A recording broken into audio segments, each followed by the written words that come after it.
Hello friends, welcome to my YouTube channel commerce confusions. मैं ममता पुष्टि आज आप सबका फिर से स्वागत करती हूँ अपने चैनल कॉमर्स कंफ्यूजन्स में। तो बच्चों, आज थोड़ी मेरे साउंड में थोड़ी सी इसकी चेंजेस आएंगी क्योंकि थोड़ा सा मुझे कोल्ड हो गया था, तो इसलिए उसको थोड़ा सा अवॉइड कर दीजिएगा और क्लास जरा अच्छे से समझिएगा। आज की क्लास जो है मेरी अभी मैं ले रही हूँ क्लास 12th की, जो कि मैंने स्टार्ट किया था अकाउंटिंग फॉर शेयर कैपिटल। तो इसके ऊपर जो है मैंने आज की अभी की क्लास कर रही हूँ। ठीक है बच्चों, तो हम इसके ऊपर जो शेयर कैपिटल के क्वेश्चंस हम कुछ कर चुके थे ओवर सब्सक्रिप्शन का क्वेश्चन, प्रीमियम का question and call in arrear call in advance का क्वेश्चन। इन सब छोटे छोटे टॉपिक्स के ऊपर हम जो है क्वेश्चंस कर चुके थे। तो आई होप वो जो भी टॉपिक्स हैं वो आपको क्लियरली समझ में आ चुके होंगे। तो जो आज का टॉपिक है शेयर कैपिटल के अंदर, जो मैं आपका इसका सब पार्ट का जो आज टॉपिक ले रही हूँ वो है फॉरफीचर ऑफ शेयर्स। ठीक है बच्चों, तो पहले हम ये समझेंगे कि फॉरफीचर होता क्या है, उसका मीनिंग क्या है। देन उसके बाद हम क्वेश्चंस पे आएंगे, फिर उसको करेंगे इसको किस तरीके से हम यहाँ पे इसकी जनरलिटी करते हैं। ठीक है बच्चों, अच्छा तो सबसे पहले फॉरफीचर ऑफ शेयर्स। ठीक है, तो फॉरफीचर ऑफ शेयर्स का मतलब पहले तो फॉरफीट का मतलब ये होता है, जैसे सिंपल से पहले मैं आपके बात करती हूँ। आपने सपोज जैसे आप गाड़ी लेते हो कोई भी, ठीक है, पर एक नॉर्मल सा जैसे हम आपके डेली लाइफ में जो चलता है ना उससे रिलेटेड मैं आपको समझाऊंगी, देन उसके बाद शेयर्स के ऊपर आऊंगी। ठीक है, तो जैसे कि आप सिंपल सी बात है, आपने अगर कुछ भी सपोज आपने अगर फोन लिया है कोई, तो आप उसको अगर ईएमआई पे फोन लेते हो, ठीक है, तो अगर आप ईएमआई पे फोन लेते हो आपका कितना है, सपोज आपने 6 मंथ्स का ईएमआई का फोन लिया है, ठीक है, तो अगर आप 2 महीने तक ईएमआई पेमेंट करते हो, उसके बाद आप पेमेंट नहीं कर पाते, तो वो क्या करते हैं, आपसे फोन ले लेते हैं देन जो पेमेंट आपने उनको दी होती है वो पेमेंट भी आपको वापस नहीं करते। इसका क्या मतलब है, आपसे उन्होंने चीज भी ले ली और आपने जो उसके लिए कुछ पेमेंट कर चुके थे वो पेमेंट भी आपको वापस नहीं की। ठीक है, तो वो जो पैसे उन्होंने रख ली हो तो चीज तो आपसे चली गई, इसका मतलब आपको कुछ फायदा नहीं हुआ, चीज भी आपसे चली गई, पैसे भी आपसे चले गए। तो जो पैसे आपके चले गए वो उन्होंने क्या कर लिए, फॉरफिट कर लिए, जब्त कर लिए पैसे। ठीक है, तो फॉरफिट का मतलब होता है जब्त कर लेना। ठीक है, अगर मैं एक और एग्जांपल दूं आपको, फॉर एग्जांपल आपने कोई गाड़ी खरीदी है, ठीक है, तो जो गाड़ी है उसकी पेमेंट आपने एकदम से नहीं की है, मीन्स की मंथली कर रहे हो इंस्टॉलमेंट में। तो अगर आप मंथली इंस्टॉलमेंट में करते हो तो जब तक आपकी मंथली इंस्टॉलमेंट पूरी नहीं होती तब तक वो गाड़ी आपकी पूरी नहीं होती है। ठीक है ना, तब तक वो ओनर की ही गाड़ी रहती है। तो वैसे ही अगर हम करें क्या कि अगर आपने हाफ पेमेंट की है और हाफ पेमेंट अभी तक गाड़ी की बाकी है, आप नहीं कर पा रहे हो, कुछ भी प्रॉब्लम है आपकी, तो वो क्या करते हैं, जो ओनर होगा वो आपसे गाड़ी भी ले लेगा और जो पैसे आपसे लिए थे वो भी वापस नहीं करेगा। तो इसका मतलब आप क्या समझते हो, वो जो पैसे उसने रख लिए, इसका मतलब जितना देर मैंने गाड़ी यूज की उस हिसाब के उसने पैसे रख लिए। लेकिन एक हिसाब से देखा जाए तो पैसे उसने ज्यादा रख लिए होते हैं, तो वो जो पैसे उसने रख लिए होते हैं वो पैसे क्या कर लिए, इसका मतलब वो पैसे आपके उसने क्या कर लिए, फॉरफिट कर लिए। ठीक है, तो आते हैं शेयर्स के ऊपर। शेयर्स के ऊपर की क्या बात है, जैसे कि मैंने आपको बताया था कि सपोज 10 रुपए का एक शेयर है, 10 रुपए का एक शेयर है, तो उसके ऊपर हमने क्या किया होता है, इंस्टॉलमेंट्स में रखे होते हैं कि पहले 2 रुपया, फिर 3 रुपया, 2 रुपया, 3 रुपया, ऐसे रखे होते हैं कि application allotment, first call, second call, ऐसे रखे होते हैं। तो क्या होता है कि जैसे हम ये तो हमने एप्लीकेशन के टाइम मांगे आए, फिर हमने अलॉट किया, देन ये मांगा, देन ये मांगा, देन ये मांगा।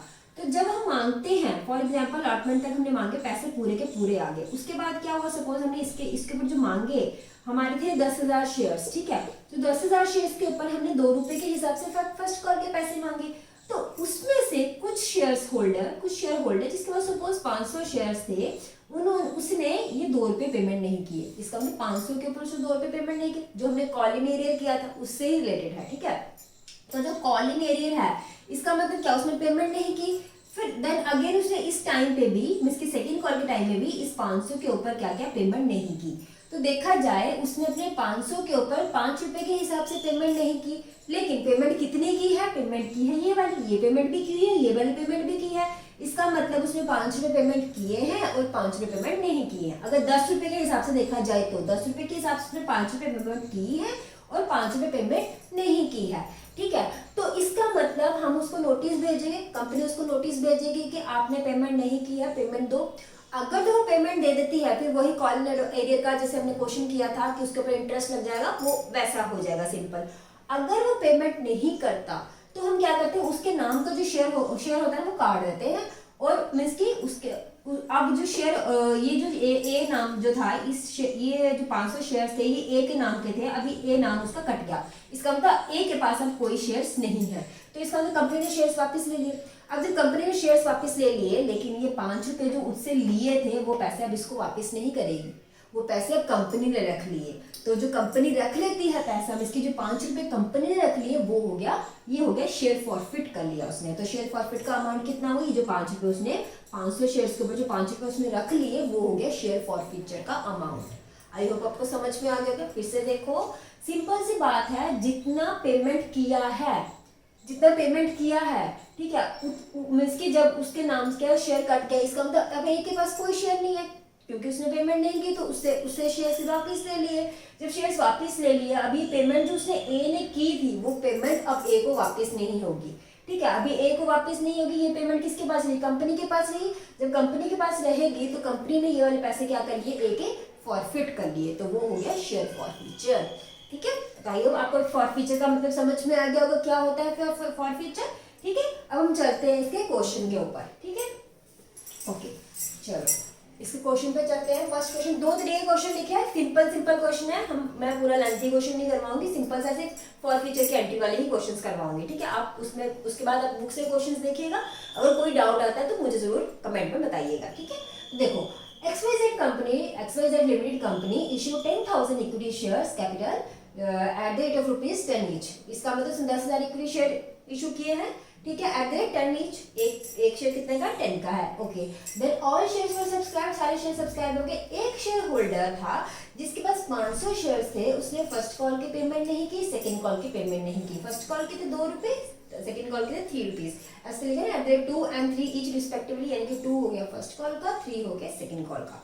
ठीक है, देन इसका मतलब इसने कितने पेमेंट नहीं की, 5 रुपए पेमेंट नहीं की। टोटल कितना था, 10 रुपए। देखो यहाँ पे टोटल कितना था, 10 रुपए टोटल था, 10 रुपए। अब ये इसने 2 नहीं किया और 3 नहीं किया, इसका मतलब कितना किया होगा, सिर्फ 5 रुपए किए होंगे, 5 रुपए नहीं किए, सिंपल सी बात। ठीक है ना।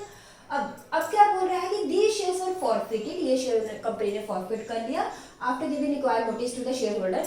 नोटिस देने के बाद ही उसने उसको फॉरफिट किया, क्योंकि कंपनी को पहले नोटिस देना पड़ता है कि आपने पेमेंट नहीं की। मे भी शेयर होल्डर भूल गया होगा कि अब ये ड्यू डेट है, तो इसलिए क्या करते हैं, कंपनी एकदम से फॉरफिट नहीं कर सकती। कंपनी पहले शेयर होल्डर को क्या करेगी, नोटिस भेजेगी कि आपकी पेमेंट ड्यू है और इस पेमेंट को आपने इतने दिन के अंदर पे करना है। अगर फिर भी इसकी नोटिस भेजने के बाद फिर भी अगर शेयर होल्डर का कोई रिप्लाई नहीं आता, फिर कंपनी क्या करती है, उसके शेयर्स को फॉरफिट कर देती है। ठीक है, लेकिन नोटिस भेजने के बाद ही वो फॉरफिट कर सकते हैं, एकदम से फॉरफिट नहीं कर सकते। ठीक है, तो फिर अब हमने क्या करना है, नेसेसरी जनरल एंट्री पास करनी है। हमने सिर्फ, क्योंकि इसने ये नहीं बताया कि एप्लीकेशन की पेमेंट कितनी है, कि अलॉटमेंट की पेमेंट कितनी है, तो हमें सिर्फ और सिर्फ फॉरफिचर की ही एंट्री जो है पास करनी है, बाकी हमने एंट्री पास नहीं करनी है। अगर देखा जाए पहले उसके 8 एंट्री वही आएंगी, जैसे आपका एप्लीकेशन का आता है, पैसे आए, ड्यू, फिर आपने ट्रांसफर किया, देन अलॉटमेंट का ड्यू किया, पैसे आए, फर्स्ट कॉल का ड्यू किया, पैसे आए, सेकेंड कॉल का ड्यू किया, पैसे आए, वैसे ही एंट्री आएगी। फिलहाल क्योंकि हमें इसमें नहीं पता कि मतलब कि एप्लीकेशन के पैसे कितने हैं और इसके अलॉटमेंट के पैसे कितने हैं, तो हम क्या करेंगे, सिर्फ और सिर्फ नेसेसरी जनरल एंट्री बोला हुआ है, तो हमें सिर्फ और सिर्फ किसकी एंट्री पास करनी है, अपने फॉरफिचर की एंट्री पास करनी है। ठीक है, तो अब एंट्री देखो इसकी कैसे होती है। एंट्री वैसी ही होती है, सिंपल जर्नल। ठीक है, जर्नल में होगा इसका एक ही एंट्री आएगी, फिलहाल तो सिंपल क्वेश्चन है। सीरियल नंबर अगर देखा जाए तो आपका ये पूरा क्वेश्चन होता तो आपकी ये 9th एंट्री होती, क्योंकि इससे पहले आपकी 8 एंट्री हो जाती, तो ये आपकी 9th एंट्री होती अगर आपको पूरा क्वेश्चन दिया होता तो। फिलहाल क्वेश्चन में कुछ इनकम्प्लीट है, इसके ऊपर वाला नहीं पता हमें कि अलॉटमेंट कितना है, एप्लीकेशन कितना है, तो हम सीधा इसी को ही फर्स्ट एंट्री मानेंगे। तो इसका मतलब अब देखो, जब हम शेयर्स देते थे तो हमारी कैपिटल बढ़ती थी, हम उसको क्या करते थे, क्रेडिट करते थे शेयर कैपिटल को। आप देखो आपकी सारी एंट्रीज में जब आपके सेकंड में ट्रांसफर करते हो तो आप क्या लिखते हो, share application to share capital, तो इसका मतलब शेयर कैपिटल को आप क्या करते हो, क्रेडिट करते हो। क्रेडिट करने का मतलब आपका कैपिटल इंक्रीज हुआ, ठीक है ना। वैसे ही शेयर अलॉटमेंट को टू शेयर कैपिटल, यानी कि फिर से अगेन आप शेयर कैपिटल को इंक्रीज करते हो, लेकिन वहां पे आप दे रहे हो, यहाँ पे क्या करते हो, आपने शेयर होल्डर से शेयर्स वापस ले लिए, इसका मतलब आपकी कैपिटल क्या होगी, कम होगी। जब कैपिटल कम हो जाएगी तो इसको आप क्या करोगे, उल्टी एंट्री, यानी कि कैपिटल को आप डेबिट करेंगे। ठीक है, तो इसका मतलब हम यहाँ पे क्या लिखेंगे, equity share capital account debit, equity share capital account debit to. अच्छा, टू का मतलब टू क्या हुआ, आपके पास क्या क्या चीजें आई, ठीक है। सबसे पहले मतलब कि इक्विटी शेयर कैपिटल तो आपने वापस कर दिया, उसके बदले में आपने क्या किया, टू शेयर फॉरफीचर, कहां से आए, to share forfeiture account, and आप उस यहाँ पे ये लिख सकते हो to equity share first call account, equity share first call account. ये क्यों क्या मैं बताती हूँ आपको, equity share first call account to equity share second call account, to equity share second call account. अच्छा देखो, जब आप फर्स्ट कॉल के पेमेंट ड्यू करते थे, आप कैसे लिखते थे, share first call account debit to share capital account, फिर उसके बाद आपके पास पेमेंट आती थी bank account debit to share first call account. इसका मतलब आपने फर्स्ट कॉल की पेमेंट ड्यू की, ड्यू करने के लिए आपने क्या किया, उसको डेबिट किया, ठीक है। इसका मतलब आप उसे मांग रहे हो। अब जब आप उसे वापस ले लोगे तो वो जो आपने एंट्री की थी उसकी उल्टी एंट्री करके तो उसको खत्म करोगे ना, प्लस माइनस करोगे ना, तो इसलिए मैंने इसको क्या किया, इसको वहां पर जब मैंने डेबिट किया था इसको मांगने के लिए, तो उसने पेमेंट नहीं की तो मैंने उसकी उल्टी एंट्री कर दी, ठीक है ना। मतलब कि equity share first call to capital share capital, आप ऐसे करते थे ना, तो अब इसकी उल्टी एंट्री कर दी मैंने। वैसे ही सेकंड कॉल का क्या हुआ कि सेकंड कॉल में भी आपने क्या किया कि उसकी उल्टी एंट्री कर दी, आपसे कभी second call to share capital करते थे, अब इतने शेयर्स के ऊपर हमें पेमेंट नहीं आए तो इसकी उल्टी एंट्री कर दी मैंने, तो share capital to second call. अब यहाँ पे जो पेमेंट आ गई है उसको मैंने एक नया नाम दे दिया, जो पेमेंट आई थी उसको मैं अब अलॉटमेंट और एप्लीकेशन नहीं लिखूंगी, क्यों, क्योंकि उस पैसे को मैंने क्या कर लिया है, फॉरफिट कर लिया है, तो वो मेरा एक वन टाइप ऑफ प्रॉफिट हो गया। तो प्रॉफिट को मैं कहाँ डालूंगी, क्रेडिट साइड डालूंगी, ठीक है, क्योंकि मेरे पास पैसे आ गए ना, मेरे पास चीज भी आ गई, मेरे पास मेरे शेयर्स भी आ गए, इसका मतलब जो पैसे आ गए वो पैसे मेरे लिए क्या हुए, प्रॉफिट हो गया। तो प्रॉफिट को मैं क्या करूंगी, यहाँ पे क्रेडिट करूंगी, ठीक है। अब समझ में आया ये एंट्री मैंने कैसे की, मैंने इस एंट्री को उल्टा किया, क्यों, क्योंकि मैंने शेयर से वापस ले लिए थे। जब मैंने वापस ले लिए, कहाँ से लिए, फर्स्ट कॉल की वजह से लिए, सेकंड कॉल की वजह से लिए, और उसके बाद जो मेरा प्रॉफिट हुआ, जो मैंने पैसे उससे लिए थे उसने दे दिए थे, जो इसकी उस शेयर होल्डर जो मुझे दे दिए थे वो पैसे मैंने उसको वापस नहीं किए, वो पैसे मेरे क्या हो गए, प्रॉफिट हो गए, ठीक है। तो उसको मैंने क्या नाम दिया, शेयर फॉरफीचर अकाउंट, ठीक है। तो इसकी जो है एंट्री कैसे आएगी, देखो कितने शेयर फॉरफिट किए मैंने, कितने शेयर्स कहाँ गए, 500 शेयर्स फॉरफिट किए, 500 शेयर्स इंटू 10, एक शेयर कितने का था, 10 रुपीज का था, तो यानी कि टोटल कितना हो गया, 5000, ठीक है ना। 5000 में से अब देखो फर्स्ट कॉल के पैसे कितने थे, 2 रुपए, तो 500 इंटू 2 कितना हो गया, 1000, ठीक है, एंड 500 इंटू 3 कितना हो गया, 1500, तो सेकंड कॉल का हो गया 1500। अब सिंपल सी बात है, आप आइदर इसमें से ये माइनस कर लो, नहीं तो अगर दूसरी तरीके से सोचा जाए कि 10 रुपए थे टोटल, उसने 2 रुपए नहीं दिए, 3 रुपए नहीं दिए, ये कितने हो गए, 5 रुपए, इसका मतलब और उसने कितने दिए होंगे, 5 रुपए दिए होंगे, तो 5 इंटू 500 इक्वल टू 2500, ठीक है ना। तो इसका मतलब अभी देखो टोटल हो गया 15 प्लस 10, इसका मतलब 25 प्लस 25 इक्वल टू 50, इसका मतलब ये हो गया, ठीक है, क्लियर है, सिंपल है, कुछ डिफिकल्टी नहीं है, ठीक है। अब इसको इसकी नरेशन में क्या लिखेंगे, हम लिखेंगे being 500 equity shares forfeited due to non-payment of first call and second call money, okay बेटा, ठीक है। हमने क्यों फॉरवर्ड किया, क्योंकि उसने फर्स्ट कॉल की पेमेंट नहीं की थी, ना ही सेकंड कॉल की पेमेंट की थी, इसकी वजह से हमने उसका शेयर क्या किया, फॉरवर्ड कर लिया, ठीक है। आई होप समझ में आ गया, बस एक ही एंट्री थी, लेकिन एक एंट्री के लिए आपको थोड़ा समझना था कि एंट्री ऐसी क्यों हुई, ठीक है। तो आई होप आपको इस क्वेश्चन से, ये सिंपल से था तो मैंने बता दिया, ये सिंपल सा है क्वेश्चन, अब आपको समझ में आ गया होगा। अब नेक्स्ट क्वेश्चन देखो, नेक्स्ट क्वेश्चन में वो क्या बोल रहा है कि एमएनसी लिमिटेड ने फॉरफिट किया 700 shares for non payment of allotment money at the rate of 5 each। इसका मतलब एमएनसी इसने डायरेक्ट यहाँ पे बोल दिया कि फॉरफिट किया कितने, 700 शेयर्स को उसने फॉरफिट किया। क्यों फॉरफिट किया, क्योंकि उसने अलॉटमेंट मनी 5 रुपए के हिसाब से पेमेंट नहीं की थी, ठीक है, समझ में आ गया हमें। उसके बाद वो कह रहा है कि कंपनी की कॉल्ड अप कैपिटल है, तो कंपनी कॉल्ड अप ₹8, उसने 8 रुपए मांगे थे। अब देखो एक और कंसेप्ट यहाँ पे जोड़ गया, जब मैंने आपको बताया था कि कंपनी क्या करती है, कंपनी की एक ऑथराइज्ड कैपिटल होती है, इशूड कैपिटल होती है, subscribe then called up then paid up. हम यहाँ पे जो अमाउंट लेते हैं ना, ये वाला अमाउंट बेटा, ये जो हम अमाउंट लेते हैं यहाँ पे हमेशा कॉल्ड अप अमाउंट आता है, यहाँ पे हमेशा कॉल्ड अप अमाउंट आता है। यहाँ पे देखो, यहाँ पे वो कह रहा है कि 2 रुपये और 3 रुपये first call and second call के थे, उस यहाँ पे टोटल अमाउंट दे रखा है कि 10 रुपये। इसका मतलब हम मान लेते हैं कि इससे पहले एप्लीकेशन अलॉटमेंट होगी जो 5 रुपये के हिसाब से होगी, तो इसका मतलब यहाँ पे इसने 10 के 10 मांग लिए थे, 10 के 10, ठीक है। यहाँ पे वो क्या कह रहा है कि कंपनी ने मांगे कितने हैं, 8 रुपये, लेकिन उस शेयर की फेस वैल्यू कितनी है, 10 rupees.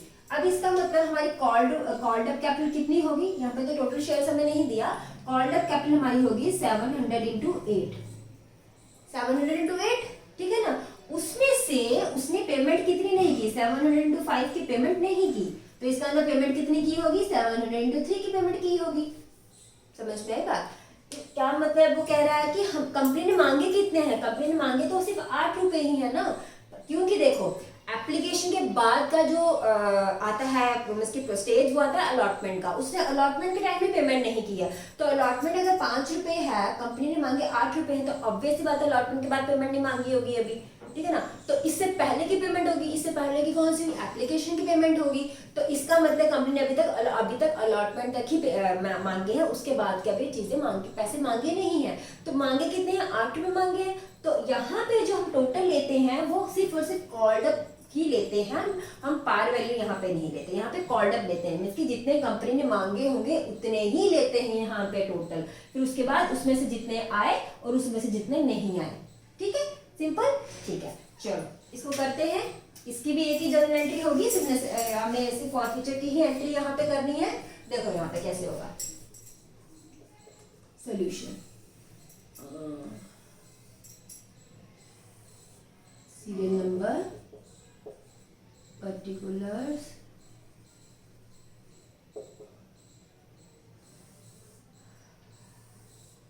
ledger folio, debit amount, credit amount, ठीक है, जर्नल।